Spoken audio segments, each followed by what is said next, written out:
While the SEC in the United States fumble away their edge on crypto, the European Union just came out and voted for pro-crypto regulations.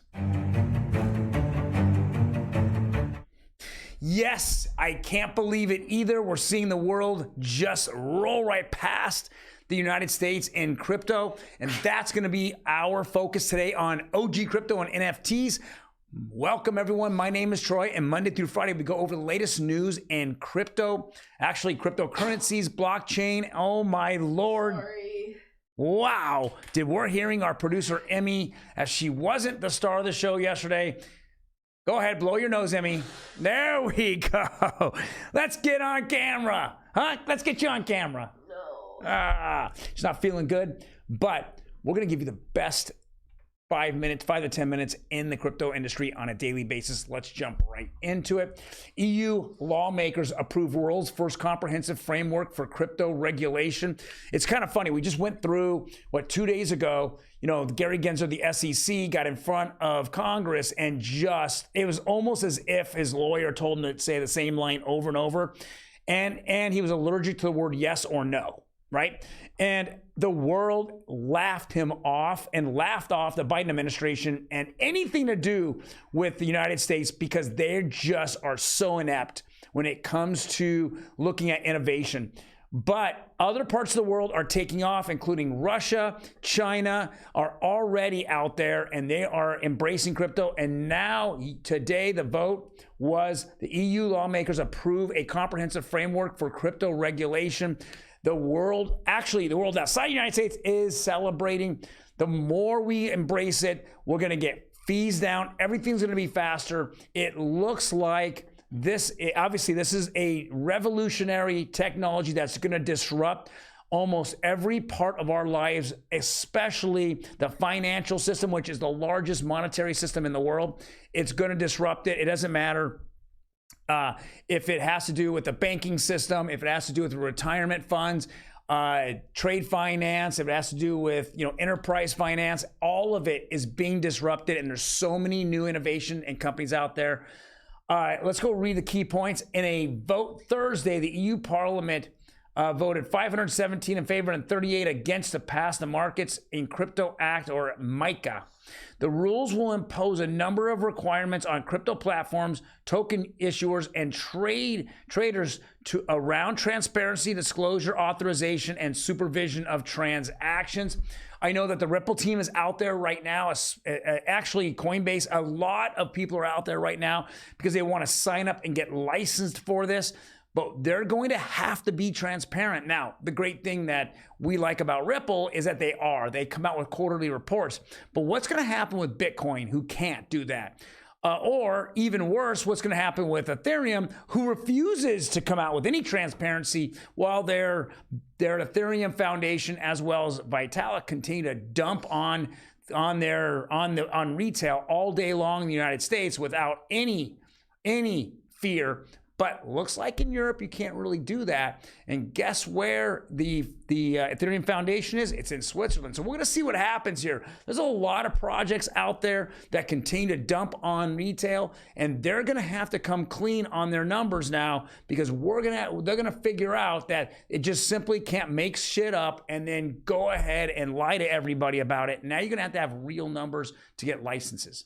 All right, jumping in the next one. Coinbase, which is just tired again of regulators here, the SEC and Gary Gensler in the United States, gets a Bermuda license, plans to launch offshore exchange in coming weeks. What a joke. Gary Gensler, it just keeps going back to the same thing that we heard from Congressman McHenry, saying Coinbase was approved by the SEC with the coins that were there at launch.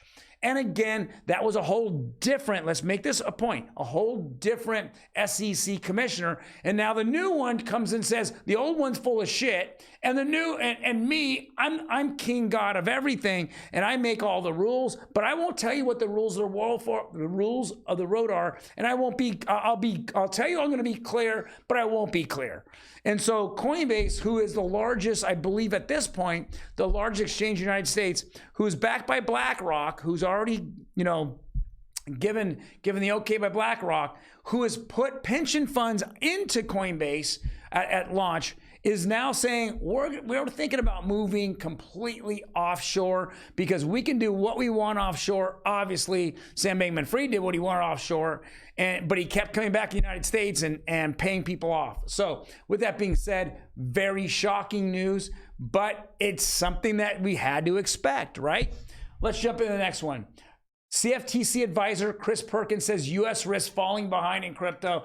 I mean, guys, we can sit here all day and say that, you know, we feel that the SEC is being manipulated by big banking system here in the United States, just like Elizabeth Warren is, just like, you know, several other Democratic congressmen are, and who continue to bash crypto. It's all about trying to get our banking system, our financial system, at least up to date, and will not be crushed by new innovation, but will actually suck up those coins and hold them for themselves so they can be the ones that are going to prosper from this. But as we're seeing it, this is the age of internet communication, and the world is already caught on to it. If this was 20 years ago, we would never have heard this. They could slide under the radar and figure this out. But today, can't do it anymore, right? Can't do it anymore. And now the scrutiny is on the slime balls. All right. Here's another one. Here's another. All you Bitcoin maxis out there, it's so funny how you'll just dismiss what happened to Satoshi. He just disappeared, right? He died. He did this. He did that. We know that Homeland Security met with the 4 Satoshis. Doesn't want to be brought up by anybody. We have it on tape. They said they met with him. We have, well, actually, one of the guys that worked for Homeland Security who was involved in it. We have his name, everything. How do you approve a Bitcoin spot ETF if you just are going to throw your hands up and say, well, there's no company and the guy disappeared off the face of the earth, but it has value? It's all speculation. Satoshi era Bitcoin mystery, massive Bitcoin whale address activated. What's going on, people? What's going on? This does not make sense. How do you actually think that Bitcoin doesn't have anything behind it, is decentralized, is beyond me? If you're even a Bitcoin maxi, who started this whole thing? One guy. Centralized as it gets, right? Then where is 60% of the mining is in China? Guys, I mean, come on, we keep putting the numbers together. You keep wanting to be a centralized world, a decentralized world. It's not going to happen. Governments are never going to put up with it. It doesn't make sense. Is it a speculative? It's the highest speculative asset in the world today. No question about it. It's just all speculation. There's nothing behind it. Lightning Network is not efficient, will never be adopted. It's only out there to make those Bitcoin maxis. You pat them on the head and say, there's so much more efficient networks out there. I mean, 100 times more efficient networks out there. So am I anti-Bitcoin? I'm not anti-Bitcoin, but let's put Bitcoin in its place. It is speculation from somebody that absolutely existed, or an entity that existed, or a group of people that existed, and they still exist today. And there's no way the US government, not knowing who it is, how do we know it's not some North Korean operative that started Bitcoin and that's manipulating all this? We don't know it. We just don't know it. So why would you even say anything good about Bitcoin? Why? How do you know it's not coming from China, right? Who's using this against us, United States? This doesn't make any sense. Let's go all grow up and be the adults in the room. All right. Typically I'd bring on our producer Emi, but she is not feeling good and she would probably cuss me out if I brought her on. So let's not. Sotheby's auction rare NFTs seized. NFTs from Three Arrows Capital seized collection. This is hilarious. Okay, so going back to a year ago, we know that Three Arrows Capital was one of the collateral damage from Luna. They had put so much money in Terra Luna, and then when Luna collapsed, and we still haven't kind of drilled down to Who collapsed Luna? I mean, obviously the big conspiracy theory here is FTX and Sam Bankman-Fried and all the cronies that were behind him. But there was so much money that the very first domino fall was Three Arrows Capital. And not only did they have assets in cryptocurrencies, they also had NFT art. And so now we're seeing, in their bankruptcy, we're seeing Sotheby's auction off rare NFTs that they had. Here's one of them right here. It says the auction house said that Three Arrows Capital's Grails collection included some of the most significant digital artworks ever assembled. Well, we're going to start seeing this go to auction. It says Three Arrows Capital Liquidator published a notice in February outlining its intent to sell expansive list of NFTs established to be worth millions of dollars to recoup in losses. The Singapore-based hedge fund filed bankruptcy in July of last year. So this is very interesting. We're going to see how much money, but again, we need to pay off creditors. I mean, and this is a domino effect. How many other, Voyager went down because they had exposure there. A BlockFi had exposure there. Celsius had exposure there.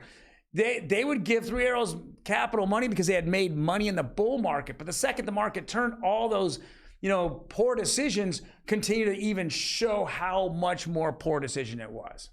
All right, and let's talk about the last thing here. This is becoming a big issue, and that's why OpenSea is now losing its grip. It says half the NFT trades on Ethereum are fraudulent. I've been saying this. Ethereum is just not an efficient, it's an outdated network, and it's just, to me in my eyes, the first there doesn't mean it's the best. AOL and Netscape aren't around anymore. Come on, guys. This is what Ethereum is. It is exactly that. You can all sit there and argue with me. Oh, they did Ethereum 2.0. What did it do? Oh, it went to proof of work to proof of stake. Who cares? Who gives a shit? Did it make turn times faster in their network? No. Did it make the network more efficient? No. Did it lower gas fees? No. So anyone out there that talks about it is full of shit. It didn't do anything. They just went through Shanghai, the Shanghai upgrade. What did it do? Again, did it make did it make it more efficient? No. Did it lower gas fees? No. So anyone out there minting on it is just crap. That's what it is. Crap in and crap out. There's nothing in the future that shows that this is going to go down. Yeah, again, it's all speculation. It's all on paper. It's paper trading. It's not trading for what its real use for is to run the blockchain. We continue to see projects leave this blockchain. Can't handle the amount of transactions going through it.